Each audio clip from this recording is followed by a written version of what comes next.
얘라 열왕기상 5장 읽어줄게. 얘라 열왕기상 5장 읽어줄게.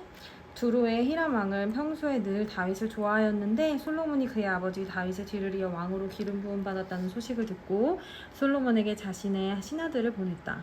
그래서 솔로몬은 히람에게 사람을 보내어 말을 전하였다. 임금님께서 아시다시피 나의 아버지 다윗 임금은 주 하나님을 섬기면서도 주님께서 원수들을 그의 발바닥으로 짓밟을 수 있게 하여 주실 때까지 전쟁을 해야 했으므로 자기의 하나님이 주신 이름을 찬양할 성전을 짓지 못하였습니다. 그런데 이제는 주 나의 하나님께서 내가 다스리는 지역 온 사방을 안정을 시켜주셔서 아무런 적대작도 없고 불상사가 일어날 일도 없습니다. 이제 나는 주님께서 나의 아버지 다윗 임금에게 내가 네 왕위를 대신하여 너에게 오르게 할 네 아들이 내 이름으로 길을 성전을 지을 것이다 하고 말씀하신 대로 주 나의 하나님의 이름을 길이 성전을 지으려고 합니다. 이거도? 그러므로 이제 명령을 내리셔서 성전 건축에 쓸 레바논의 백향목을 베어서 주시기 바랍니다. 나의 종들이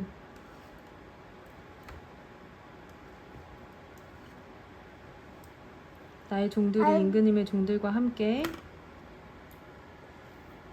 줄 품삯은 임금님께서 정하시는 대로 지불하겠습니다.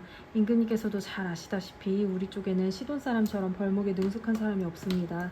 히람이 솔로몬의 말을 전하여 듣고 크게 기뻐하면서 이렇게 말하였다. 오늘 다윗께서 다윗에게 이 큰 백성을 다스릴 지혜로운 아들을 주신 주님께 찬양을 드리자. 그리고 히람은 솔로몬에게 회신을 보내어서 이렇게 말하였다. 임금님께서 나에게 보내주신 정갈은 잘 들었습니다. 백향목뿐만 아니라 잣나무도 원하시는 대로 드리겠습니다. 나의 종들이 레바논에서부터 바다에까지 나무를 운반하고 바다의 뗏목으로 띄어서 임금님께서 나에게 말씀하신 곳까지 보내고 그곳에서 나무를 풀어놓을 것입니다. 그러면 임금님께서는 끌어올리기만 하시면 됩니다. 그리고 그 값으로 내가 바라는 것은 나의 왕실에서 쓸 먹거리를 제공하여 주시는 것입니다. 이렇게 해서 히람은 백향목 제목과 잣나무 제목을 솔로몬이 원하는 대로 다 보내주었다. 솔로몬은 히람에게 왕실에서 쓸 먹거리로 밀 2만 섬과 짜낸 기름 20섬을 보내주었다. 솔로몬은 해마다 히람에게 이렇게 하였다. 주님께서는 약속하신 그 말씀대로 솔로몬에게 지혜를 주셔서 히람과 솔로몬 사이에는 평화가 있었다. 그리고 그 둘은 조약도 맺었다. 솔로몬 왕은 이스라엘 전국에서 노무자를 불러 모았는데 그 수는 3만 명이나 되었다. 그는 그들을 한 달에 10,000명씩 번갈아 레바논으로 보내어 한 달은 레바논에서 일을 하게 하고 2달은 본국에서 일을 하게 하였다. 노역부의 책임자는 아도니람이었다. 솔로몬에게는 짐을 운반하는 사람이 7만 명이 있었고 산에서 채석하는 사람이 8만 명이 있었다. 그 밖에 작업을 감독하는 솔로몬 관리 가운데는 책임자만 해도 3,300명이 있었다. 그들은 공사장에서 노동하는 사람을 통솔하였다. 왕은 명령을 내려서 다듬은 돌로 성전의 기초를 놓으려고 크고 값진 돌을 채석하게 하였다.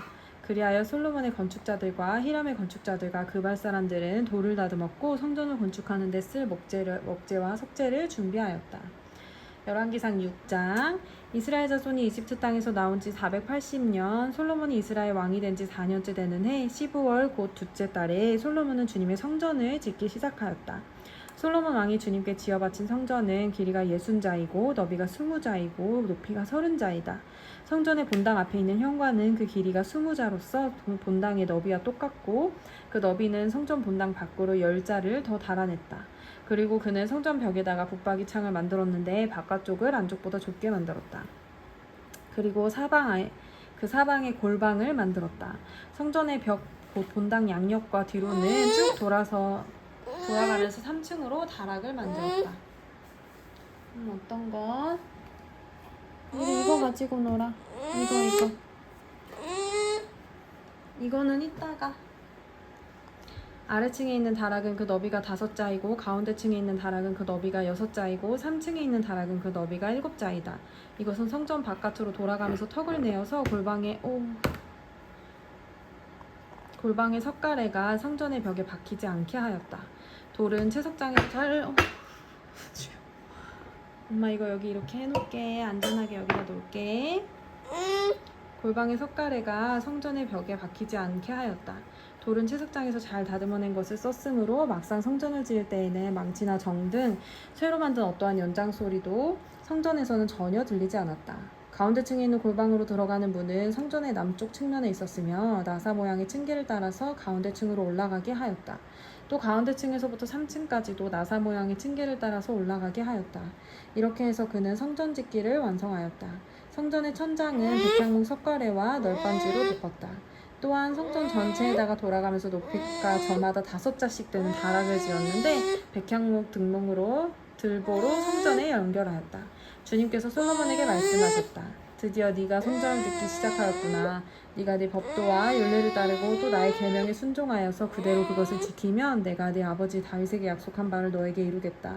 또한 나는 이스라엘 자손과 더불어 그들 가운데 함께 살겠고 내 백성 이스라엘을 결코 버리지 않겠다.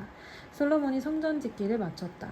성전의 안쪽 벽에는 바닥에서 천장이 닿기까지 벽 전체에 백향목 널빤지를 입히고 성전의 바닥에는 잣나무 널빤지를 깔았다.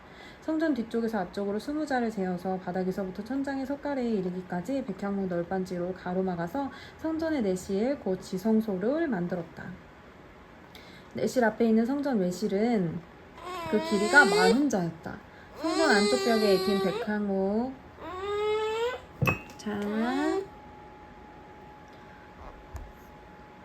성전 안쪽 벽에 입힌 백향목에는 호리병 모양 박과 활짝 핀 꽃 모양을 새겼는데 전체가 백향목이라서 석재는 하나도 보이지 않았다. 성전 안에는 주님의 언약궤와 얘라 얼른 먹어. 이거 다 먹어야지. 응? 간식 열심히 먹어야지.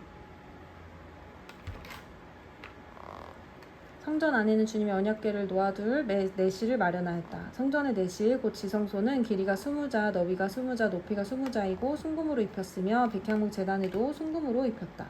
솔로몬은 성전 내부도 순금으로 입히고 지성소 앞에는 금사슬을 들여왔으며 지성소를 모두 금으로 입혔다.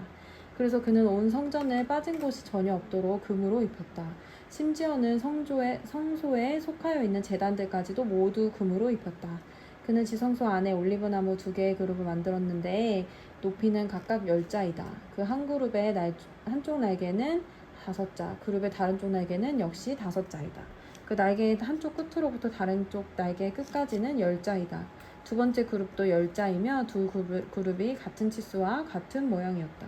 이쪽 그룹의 높이도 10자이고 저쪽 것도 10자이다. 솔로몬은 그 그룹들을 지성소의 가장 깊숙한 곳에 놓았다. 그룹들의 날개는 펴져 있어서 이쪽 그룹의 한 날개가 저쪽 그룹에 닿았고 저쪽 그룹의 한 날개는 이쪽 벽에 닿았다.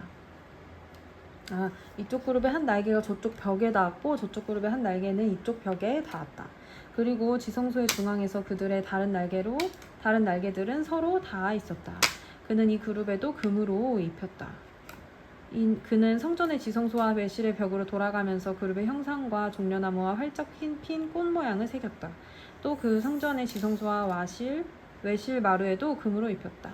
지성소 어귀에는 올리브나무로 문을 2짝 만들고 그 인방과 문설주는 오각형으로 만들었다. 그리고 올리브나무로 만든 문 2짝에는 그룹의 형상과 종려나무와 활짝 핀 꽃 모양을 새겼는데 그룹 모양과 종려나무 모양 위에도 금으로 입혔다. 또 올리브나무로 본당 외실 어귀를 만들었는데 그 문설주는 사각형으로 만들었다. 그리고 잣나무로 만든 2개의 문이 있는데 한쪽 문도 2 부분으로 접히고 다른 문도 2 부분으로 접히게 되어 있었다. 그 위에 2 그룹들과 종려나무와 활짝 핀 꽃 모양을 새겼는데 그 위에 고루고루 금을 입혔다. 또 성전 앞에다가 안뜰을 만들었는데 안뜰벽은 잘 다듬은 돌 3켜와 두꺼운 백향목 판자 1켜로 벽을 쳤다. 주님의 성전 기초로 놓은 것은 솔로몬의 통치 제4년 15월이고 성전이 그 세밀한 부분까지 그 설계한 대로 완공된 것은 제11년 불월 곧 8째 달이다. 솔로몬이 성전을 건축하는 데는 7해가 걸렸다. 아멘. 아멘.